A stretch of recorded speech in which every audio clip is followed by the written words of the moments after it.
Baik, kita ke penanya ketiga. Untuk yang sudah raise hand, silahkan Mbak Ati untuk bisa memaparkan pertanyaannya. Terima kasih Mbak Leli. Assalamualaikum warahmatullahi wabarakatuh. Waalaikumsalam warahmatullahi wabarakatuh. Silahkan Ibu. Ustazah, mungkin pertanyaan saya ini juga menyangkut akidah ya. Sering sekali begini Ustazah, kita itu beribadah sering mengaitkan dengan profit, margin tentang keduniaan gitu ya. Contoh misalnya kita sholat duha karena kita mungkin kepingin sesuatu sehingga kita langgengkan, sholat tahajud karena kita ingin sesuatu gitu, harapan yang besar. Pertanyaan saya begini, apakah Allah memberikan kita kebahagiaan dunia itu berdasarkan ibadah kita? Karena yang saya tahu itu kan kita beribadah benar-benar hanya untuk mencari ridha Allah, karena amal kita itu kalau misalnya kita anggap banyak ibadah toh juga tidak mampu membeli sorga dan sebagainya. Apakah ibadah orang yang seperti ini bisa dibenarkan secara syariat atau seperti apa? Sekiranya itu, terima kasih. Assalamualaikum warahmatullahi wabarakatuh.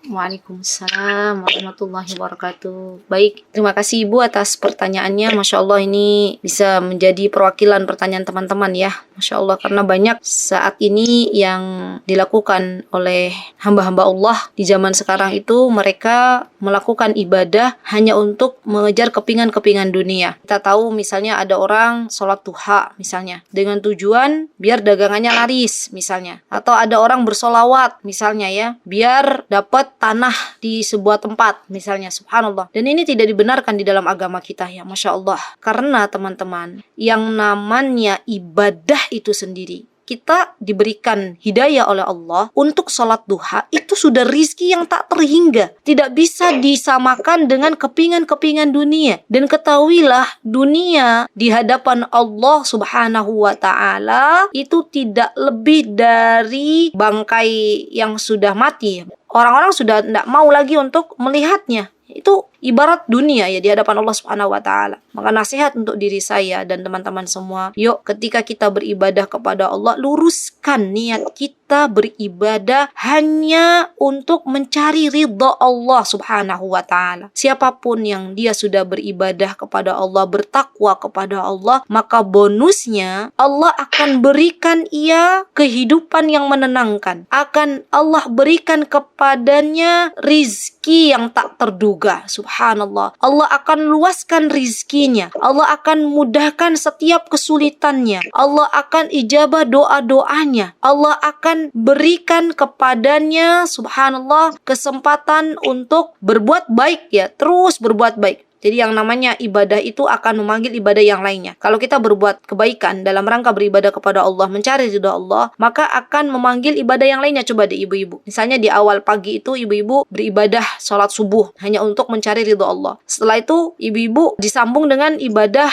zikir setelah salat. Kemudian disambung lagi dengan zikir pagi. Disambung lagi dengan baca Al-Quran. Itulah ibadah yang kita harapkan hanya untuk mencari ridha Allah. Akan bersambung ke ibadah lainnya. Ya subhanallah. Dan ketika kita di dunia ini, tujuan utama kita dari beribadah adalah mengejar dunia saja ya teman-teman, maka Allah akan kasih. Allah itu adil. Allah Azza wa Jalla akan berikan dunia kepada siapapun yang mengharapkannya. Tapi nanti dia di akhirat tidak dapat apa-apa. Dan orang-orang yang mengharapkan ridha Allah Subhanahu wa taala dan mengejar akhirat sebagai tujuan utamanya, keridhaan Allah sebagai tujuan utamanya, maka Allah akan berikan dunia dan akhirat. Ya, Allah akan berikan kedua-duanya. Jadi rugi banget bagi siapapun ya dari hamba Allah yang tujuan utamanya itu adalah dunia dan dunia dan dunia. Ya, karena memang yang Allah perintahkan kita adalah mengejar akhirat, mengejar ridhonya Allah Subhanahu wa taala. Bahkan ya teman-teman, Masya Allah, ini ada sebuah hadis dari Nabi kita Muhammad SAW, dan ini adalah sebagai renungan untuk kita semuanya. Kata Rasulullah SAW, ya, barang siapa menjadikan dunia ini sebagai tujuan utamanya, maka Allah akan ceraikan urusannya. Ya, Allah akan jadikan kefakiran itu selalu menghantuinya. Dan rezeki duniawi tak akan datang kepadanya kecuali hanya sesuatu yang telah ditakdirkan saja. Sedangkan barang siapa yang menjadikan akhirat sebagai puncak cita-citanya, sebagai tujuan utamanya, maka Allah akan ringankan urusannya. Allah akan isi hatinya dengan kecukupan dan rezeki dunia mendatanginya padahal ia tidak minta. Ya subhanallah. Ini yang harus kita lakukan, ya subhanallah. Jadi kita luruskan niat. Salat kita hanya untuk mencari ridha Allah. Salat duha kita mencari ridha Allah. Salat malam kita mencari ridha Allah. Bahkan subhanallah ya teman-teman, saya tuh pernah mendengar seseorang berkata kepada saya, katanya, saya kalau malam itu baca surat ini, ya. Tujuannya apa? Tujuannya biar Allah kasih rizki seperti air mengalir gitu ya. Biar besok tuh dagangannya laris. Ya Rabb, ayat-ayatnya Allah tidak bisa dibandingkan dengan dunia yang hina ini. Dengan dunia yang kecil ini. Ya,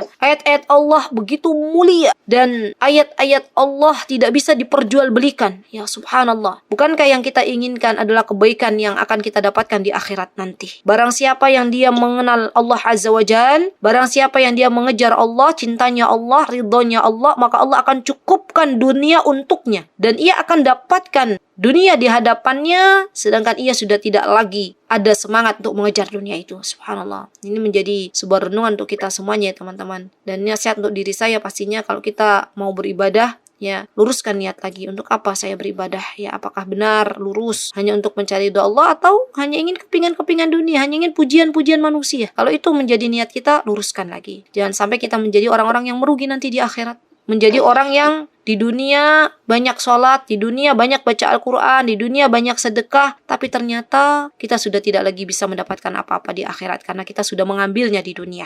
Ya, wallahu ta'ala alam bissawab. Barakallahu fiik.